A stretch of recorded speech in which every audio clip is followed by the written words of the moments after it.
Welcome to another edition of 101 Sports, where today we'll be discussing NFL, NBA City Edition jerseys, and college football. And it all starts right now.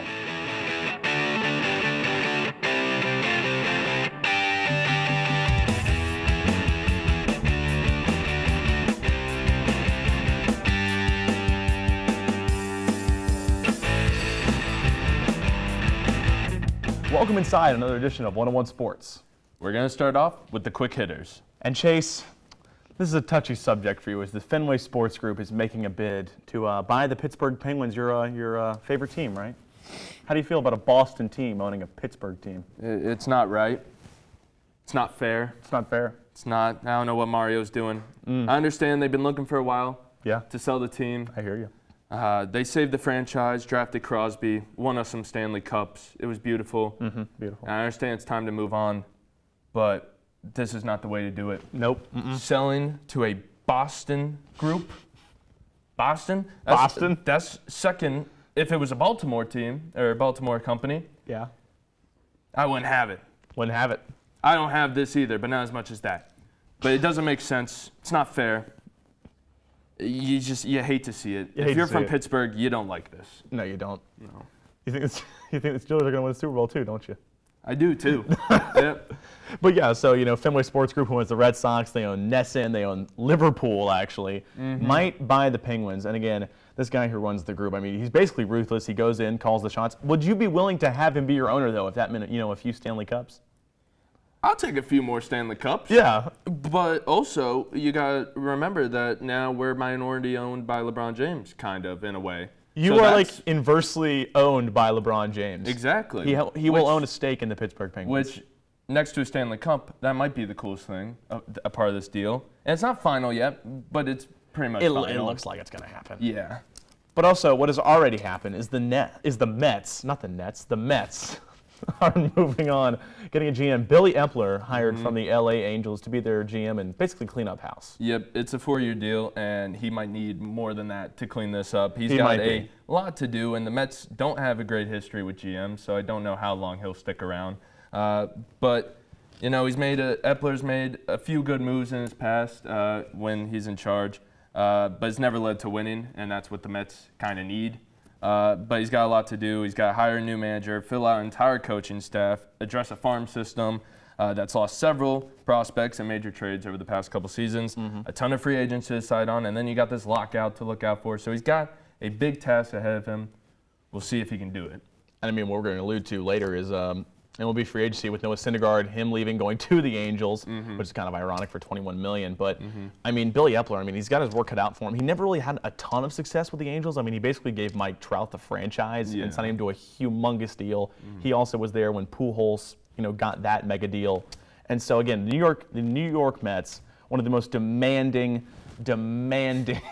fan bases on the face of the earth. And, I mean, they expect nothing less than, trying to compete for the pennant every single season, and they haven't done that. I mean, they have generational talent in Jacob deGrom. They're losing good pitching. Hitting is okay. Pete Alonso always at first base. Hitting home runs or striking out. So, I mean, he's got his work cut out for him. Matt Lagusa, I am so sorry for roasting your New York Mets, but you have a lot to look forward to. Well, yeah. So that's a very big hiring. Let's talk about some college coach firings. It's that time of year. It's that time of year where college coaches are going to start dropping like flies. And already a couple have. Where toxic fan bases will come in. The boosters are they're not calling happy. for their heads is what we're getting. And we see that at Virginia Tech with, oh my gosh, Justin Fuentes. I mean, he was there for 6 years. I mean, it seems like he just had like a cup of coffee and then he left, but he was there for 6 years. Couldn't really replace Frank Beamer. I mean, I don't really know if you could because he was there, way back. And I think when Bruce Smith was there at defensive end, when he was drafted, back in '85, he was there for Michael Vick. And so I'm looking at potentially Lane Kiffin. Lane Kiffin said he wanted to come back and he wanted to make some kind of big money. USC, I don't think they're going to hire Lane Kiffin again because we saw how that worked out the first time.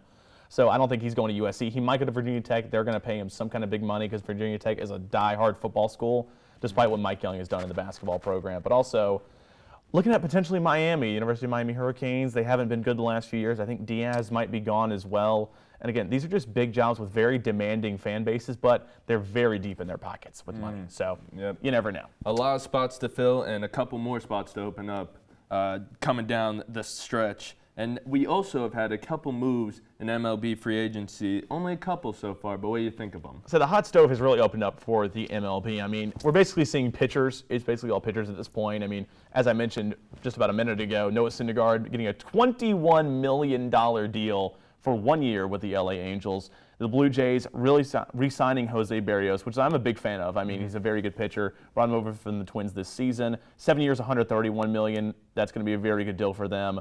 Bringing back Verlander, the Astros bringing back Verlander for a year, $25 million. And then Brandon Belt, accept the qualifying offer, so he's back in the Bay. And I mean, I still don't know how anybody saw what the Giants did. I'm very happy for Kepler, who got the manager of the year. 107 wins out of the Giants, so they bring back Brandon Belt. And Erod, Eduardo Rodriguez, going from the Fenway Sports Group, actually, going to the Tigers. What do you think of the Tigers? I mean, they're slowly rebuilding, looking good. They could do something. I mean, if Eduardo Rodriguez can go in there and help them out, let's see what they can do. Are you still just feeling painful? Because, I mean, I think you have this Pittsburgh accent right now. Are you still in pain over this? Do you have some grief that you need to let go? Do we need to get out the therapy couch? Oh, my God, we might have to. It's not fair. That's not all fair. I have to say. It's not fair. It's not fair. NFL's not fair either. Pittsburgh Steelers, just Mason Rudolph at quarterback.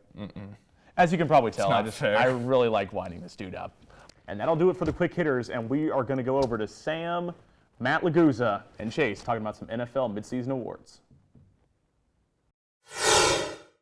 We're at the midseason point of the NFL season, and we got Matt Laguza and Sam Landsman to give their award picks. We're going to start off with MVP. Sam, who do you have? I have Mr. Tom Brady, the Tampa Bay Buccaneers. So far in this 2021 season, he's a 67.4% completion percentage, 2,870 passing yards, 27 touchdowns, and 7 picks. The man's 44 years old and still competing like this. As a Giants fan, I really don't like it, but it really amazes me.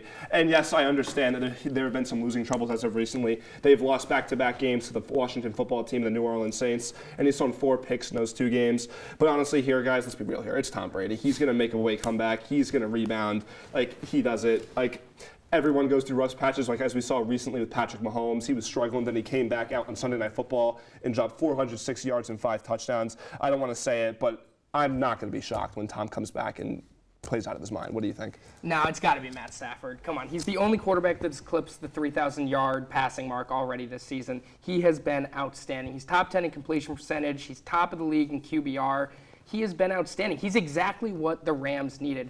Jared Goff, yeah, he worked the system well, but now they don't need to rely completely on the system. Matt Stafford is a top 5 quarterback in the NFL right now, leading the way in the MVP race. I agree. And there's no question that if the Rams can figure it out defensively, because their defense has been awful. Yes. The Rams are going to walk off to the Super Bowl, and Matthew Stafford's going to win this MVP. I want to ask you a question. Do you think that with Stafford, could some of the credit go to Cooper Kupp because he has been fantastic this year? I mean, how does the ball get to Cooper Kupp? From Matthew Stafford, yeah. Cooper Kupp, we're going to talk about him in a little bit, yeah. But he has 519 yards after the catch. That is is over half the amount of yards that he has this season.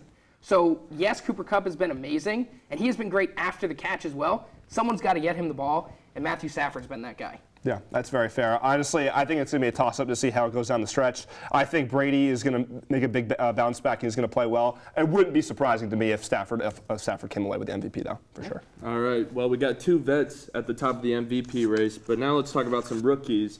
Matt, who do you have for Rookie of the Year right now? Now, I know he's kind of been in a slump right now the past couple games, but Jamar Chase has to be the top. Yes, he has to be it. He's top 5 in reception yards. He's top 5 in yards per game. He has been everything that everybody was afraid of him not being coming out of preseason. Yeah, he's not having any trouble catching the ball anymore. He has been outstanding. Him and Joe Burrow have outstanding chemistry, which is exactly what everybody was talking about before the draft and reasons why they shouldn't draft no linemen. He has been everything that the Bengals could have asked for and more. There's no question that he he is the front runner for MVP. Yeah, for Rookie of the Year right now. Yeah, I like that. I sure like him. But also, I think you got to keep in the back of your mind is Mac Jones of the Patriots. So far this season, he's a 69% completion percentage, 2,333 passing yards, 13 touchdowns and 7 interceptions, and a 94.1 passer rating. The Patriots are now 6-4 and they're looking to make a playoff push, and he's been really well. He's been playing pretty well. I have an interesting stat for you. So the NFL record for completion percentage by a rookie over a full season was Dak Prescott in 2016 at 67.8, and Mac currently sits at 69% with 7 games left. So I think that there's a possibility that he could pull that off. I think he's been played really well. They don't really have a ton of offensive weapons on that team, and I think you got to give him a lot of credit. He has played well and stepped up in that role. I mean, if he continues to not push the ball down the field, he will definitely break that record. Yeah, because okay, he's running the Bill Belichick classic system for a rookie. I hate the Patriots and Mac Jones, but he's doing great. I got to give it to him. I don't like the Patriots. I'm a Giants fan, but I got to give him credit when it's due. He's been playing well. He's been getting the ball in the field, and they've been winning games. They have been winning games, and they've been getting it done. So I think you got to give him that credit there when it's due. Alrighty, well let's move on to now Offensive Player of the Year. Sam, who you got? So to be honest with you, I love Cooper Kupp, but if there's somehow he does not win, I got to go with Jonathan Taylor of the Indianapolis Colts. I feel that he's been doing amazing. So far this season, he has 161 rushes, 937 yards, 9 touchdowns, and just under 6 yards per carry. He's currently tied for first in the league with rushing yards with an injured Derrick Henry. He's going to pass that, obviously. And also, interesting, the last 4 games, he has averaged 18.5 attempts, 117 yards, 6.32 yards a carry, and over a touchdown a game. He's been playing out of this world as of recently. I think if he can continue this, and honestly, somehow, if the Colts can make the playoffs, they're only half a game out of the 7th seed in the AFC. So if he can make that team push and get them across the board, across the finish line, you never know. Maybe if Cooper Kupp takes a dip, you got to keep it up. The only thing that can stop Cooper Kupp from winning the Offensive Player of the Year award is if he falls off a bridge or the NFL decides to investigate him like everybody else in the league, it seems. Cooper Kupp is going for the triple crown for receivers, leading the league in receptions, leading the league in yards, leading the league in touchdowns.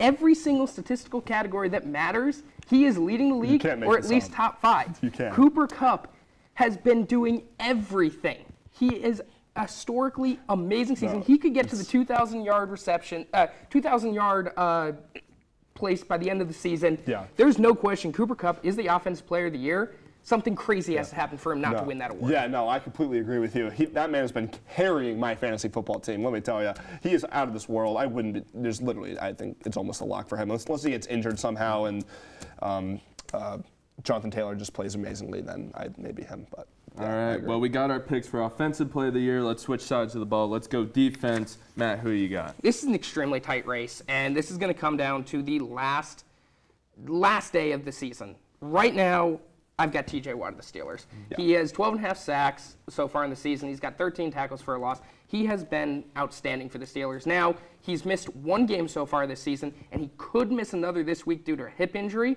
which is crazy that he's only half a sack behind Myles Garrett for the league, for the league lead at that point. But he's the highest paid edge rusher in the NFL after this offseason. He is by far probably the scariest guy that you have to go up against if you're a quarterback. And there's no question that in that division of the AFC North, whichever one of these guys wins the award, they're going to deserve it.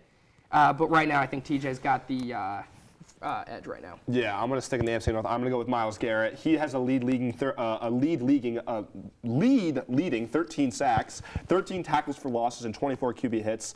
It's very impressive that he leads all of those stats. He came out hot with 9 sacks in the first 7 games, and against Cleveland, against Cleveland, he had 4.5 sacks in week 3. So he's been doing really amazing. I feel like it's going to be interesting to see how it comes along, and honestly, it could be a toss-up at the end of the game, at the end of the season. No question. All right, well, we got one more award to go to. Coach of the Year. Sam, who's your pick? I'm going to go with Mike McCarthy of the Dallas Cowboys. So in 2020, They had a 6-10 season, and this so far they've started off 7-2. He has completely turned things around. Honestly, for me, what I like so much is that they've really spread out the passing game with CeeDee Lamb, Amari Cooper, and Dalton Schultz. They have 47, 44, and 38 receptions for each three of them. They've really spread out the game. And also, I like how they're using Zeke as well. He had a less than impressive season last year, and he's really turned it around. And they completely crushed, absolutely dominated the Falcons last year, 43-3. So I think that he's done really well so far, and I'm excited to see, if Dallas can make a playoff push. And they also got crushed by Denver just 2 weeks ago. Yeah. On top of that, for me, it's got to be Mike Vrabel. Yeah. The AFC leading Tennessee Titans. They have had so much going against them this season. Losing Derrick Henry, they lost their offensive coordinator, they lost Jonnu Smith. Bud Dupree's been out for most of the season with an injury, who was their big-time free agent signing. And Julio Jones just went on the IR. He's been inconsistent in playing time. But for some reason, everything has been going right for them. Ever since that loss to the Jets that they had, their defense has been one of the best in the league. They've got a top 5 rush defense in the league and top half of the league in pass defense. They've been absolutely outstanding, and that's one of the areas of concern coming into this season. The way they played against the Rams, my gosh. And there's no question about it. The Tennessee Titans are a completely different football team than we thought they would be during the preseason. Yeah. They have exceeded all expectations, and right now they are going to run away with the AFC South. They are definitely contenders in the AFC right now, and I am very surprised by that without Derrick Henry. Yeah, no, I can totally see that happening. The only reason why I like Mike McCarthy is because how bad the season was in 2020 and how much they've improved. I mean, they didn't have Dak Prescott. Yeah, for most I know of you last could argue season. that, but still, yeah. I guess that's a fair point, but I feel just because of the improvement there in the Tennessee, they still made the playoffs last year, so that's why. All right, well, it's always good to talk with you boys. Next, we're heading to the NBA, talk some new City Edition jerseys.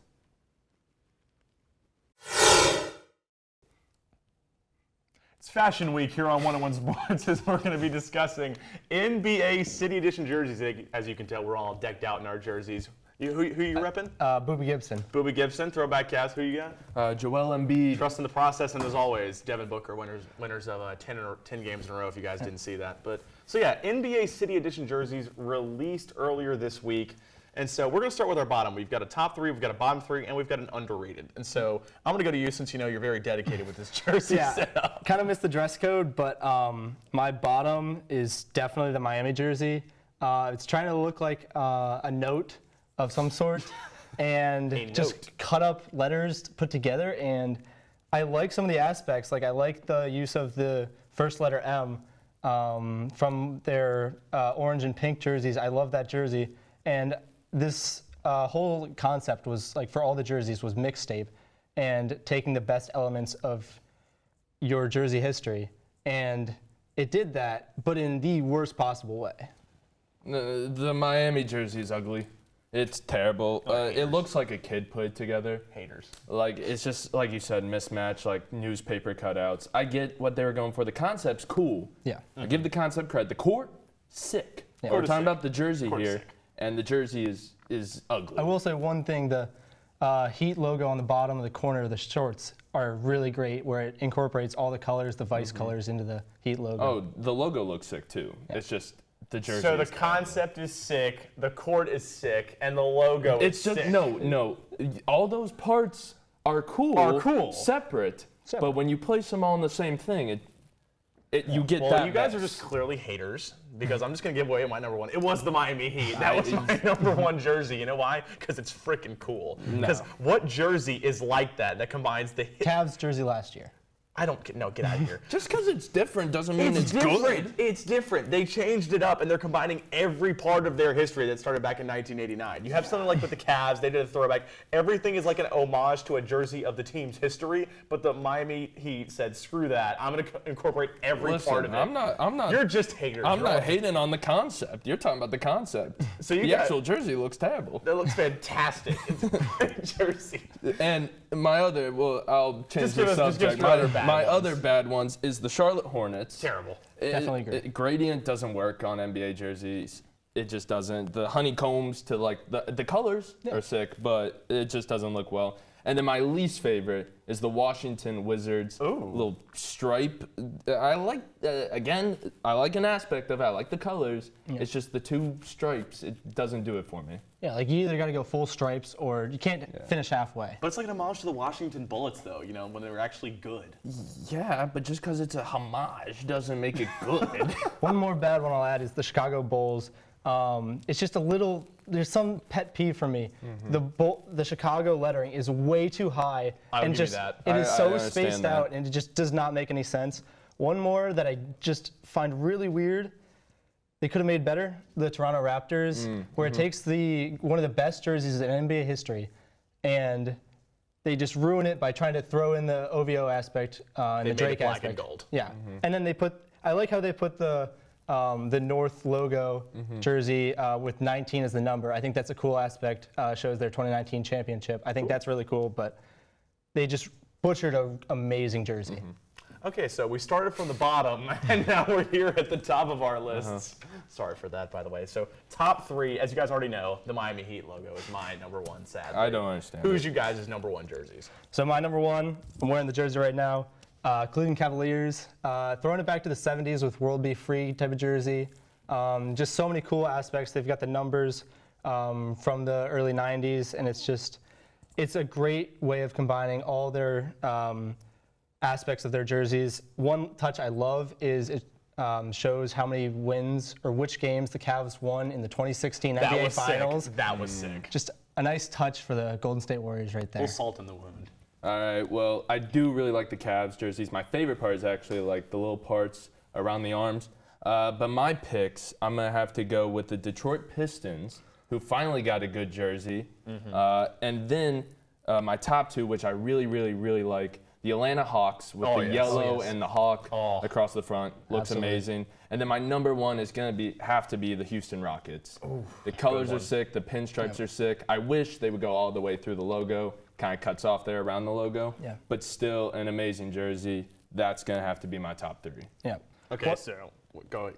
One more I love is the Dallas Mavericks. Throwing it back with the cowboy hat. You saw the picture with Jason Kidd's collar. Just great picture and great jersey from a good time in their team's history. Okay, so I also had Atlanta in my top 3. I had Miami's in my number 1, and my number 2 was actually the Clippers, because I just love that old Clippers logo, and there's something about like that baby blue or like powder blue, like the Chargers rock it in the NFL, and then they put it on a jersey. I think it's like an homage to like when they were the San Diego Clippers. So I mean, I just love that color and just the cursive, but also again, shout out to the Phoenix Suns. I mean, can you really beat the Valley jersey though? Yeah. Can you really beat it? Looks like a brick breaker. Just something original for this. You're getting in deep trouble with me, sir. See the shovel? You're just burying yourself deeper and deeper. I can't root for the Tetris jersey. I'm sorry. Just a hater. Okay, so we've done our top, we've done our bottom. Which one do you think is, not getting a lot of love besides the Miami Heat jersey, obviously? Which one's, underrated, not getting a lot of love? So one I'll say here is the Milwaukee Bucks. It looks exactly like most of their other jerseys, but it's got the hint of purple and I don't know, just something about the lettering and the numbering, just a slight variation, and it's got all these aspects from their team's history. It's pretty plain jersey, but it does the job well. Yeah. Well, my underrated pick, I haven't seen a lot of people talking about this one, but the San Antonio Spurs, I love that jersey. I love the colors. The only knock I'll give it is the Spurs logo looks sort of out of place because it stays with the black and silver and white. But the rest of the jersey, the colors, I love it. Yeah. I think more people should be talking about it. I mean, I think I agree with the San Antonio Spurs, but I also agree with the Houston Rockets, like you said. I love that Rockets jersey with the blue and the red, fantastic. But also the Indiana Pacers. I mean, I'm just a big fan because they combined like the yellow and blue stripe of the 90s, but also like the Pacers from like the 1980s. Yeah. So I'm a big fan of the Indiana Pacers jersey. But again, you guys are hating on the Miami Heat jersey. Why? I still don't know why. Why hate on the Miami Heat jersey? It doesn't work. It looks like a ransom note. That's what it is. Oh my. Just cut out the magazine and put it in there. Wrong. So you're saying it looks like a 5th grade project is what you're saying? Yeah, paper mache. Yeah. It's the best way to put it. You guys are just haters. We'll be right back with college sports realignment.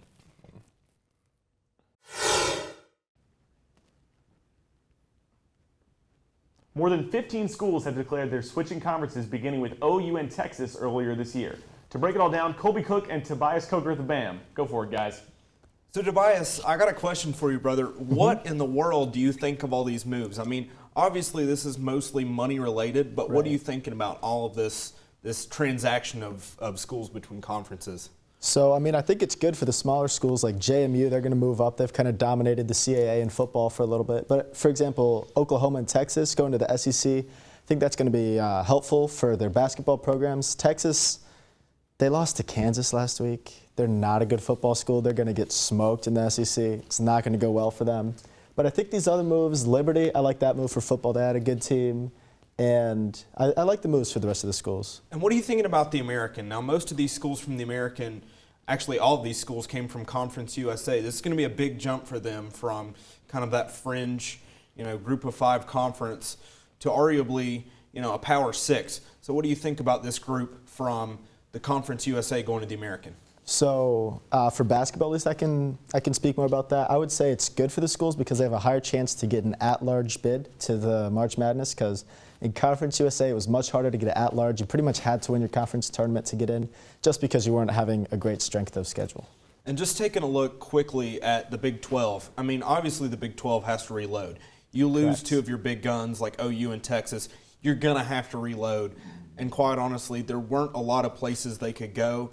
We thought maybe they could get Boise from the Mountain West. You think maybe they could have maybe poached some Pac-12 schools. But what do you think about this trio of BYU, Cincinnati, and UCF? These guys have been on the cusp for years. Well, I think we're finally going to see if Cincinnati's legit, because they're undefeated this year. They were undefeated last year. They haven't made the tournament yet. I still don't think they're going to make the playoff this year. But when they go to the Big 12 next year, they'll be able to see if they're a legitimate football team. All right, so for this part, we're going to do Colby Cook's patented boom or bust, and I want you to rate them with me, all right? So first, let's go off with the CUSA. We've got Liberty and New Mexico State. Give me a boom. Liberty and New Mexico State both have fantastic football programs. Their other programs are up on the rise. This is going to be a good move for Conference USA. This really enlarges their footprint, especially with New Mexico State and Las Cruces, and it gets both Liberty and New Mexico State out of the independent state of college football. Now, let's go for the bust. Jacksonville State and Sam Houston State. Both of these schools are pretty good, right? But, they've struggled in football the last couple of years. Now, they've been good. They've been on the cusp. Right. But let's face it.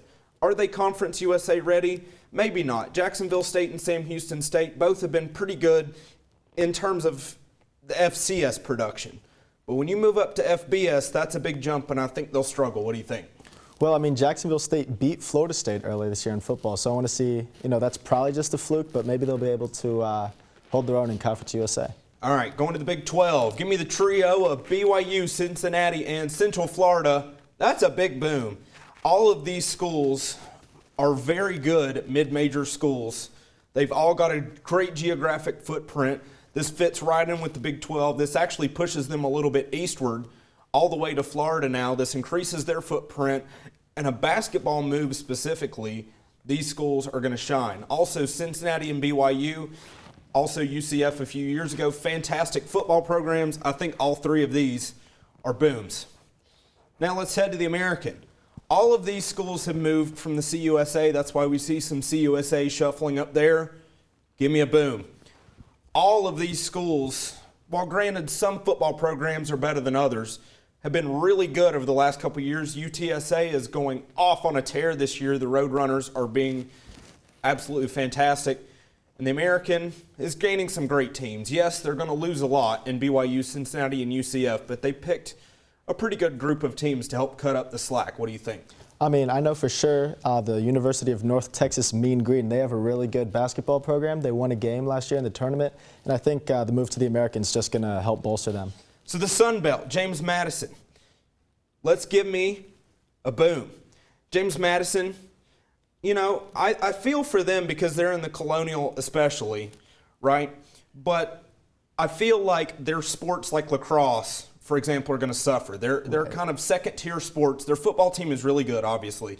But their secondary sports are going to kind of suffer. Southern Miss, going to be really good in the Sun Belt. And overall, I think Marshall will be pretty good in the Sun Belt as well. Now, let's go over to Greg Sankey's master class of a conference that is the SEC. And quite frankly, in my humble opinion, guys, this wrecked college athletics. OU and Texas. OU, give me a boom. Oklahoma has a very good established basketball program, especially with Porter Moser now, as their established coach after Lon Kruger left. Their football program is solid in the hands of Lincoln Riley. But Texas, the dysfunction continues. Let's put them in a bus because let's be honest, the SEC is not as big of a basketball conference as the Big 12. Now, yes, they have their Kentuckys. Texas A&M is good in certain years. Florida has, the potential to be really good.